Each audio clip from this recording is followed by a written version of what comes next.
स्वतःच्या आचरणातून स्वच्छतेचे धडे देणाऱ्या संत गाडगेबाबांचा 68वा पुण्यतिथी महोत्सव साजरा करण्यात आला।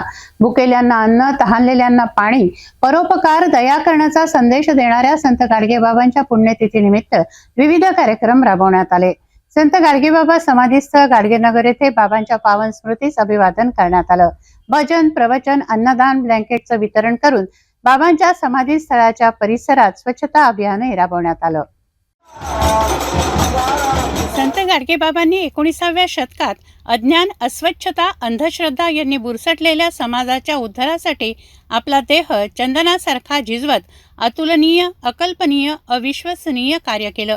कर्मयोगी श्री संत गाडगेबाबा यांच्या 68व्या पुण्यतिथीनिमित्त संत गाडगेबाबा नगर, अमरावती येथील श्री बाबांच्या पवित्र समाधीस्थळी विविध उपक्रम राबवून त्यांच्या पावन स्मृतीस अभिवादन करण्यात आलं। गोपाला गोपाला देवकीनंदन गोपाला या भजनाच्या माध्यमातून नामस्मरणाचा संदेश देणाऱ्या संत गाडगेबाबांची पुण्यतिथी पूजा आरती करून साजरी करण्यात आली। संस्थेचे प्रमुख विश्वस्त बापूसाहेब देशमुख यांच्या मार्गदर्शनात सागर देशमुख, व्यवस्थापक प्रकाश महात्मे यांच्या आयोजनातून श्री बाबांच्या पुण्यतिथी सेवा सप्ताहानिमित्त विविध कार्यक्रम घेण्यात आले। गरजूंना अन्नदान यावेळी करण्यात आलं। संत गाडगेबाबांनी हाती खराटा घेऊन स्वच्छतेचा संदेश दिलाय। श्री बाबांच्या समाधी स्थळाच्या परिसरात संस्थेचे विश्वस्त बापूसाहेब देशमुख यांच्या मार्गदर्शनात स्वच्छता अभियान राबवण्यात आलं। गरजूंना ब्लँकेटचं वितरण करण्यात आलं। काकड आरती, श्री बाबांची सामुदायिक प्रार्थना, स्वच्छता अभियान, हरिभक्तपरायण वाणीभूषण सोपान महाराज सरोदे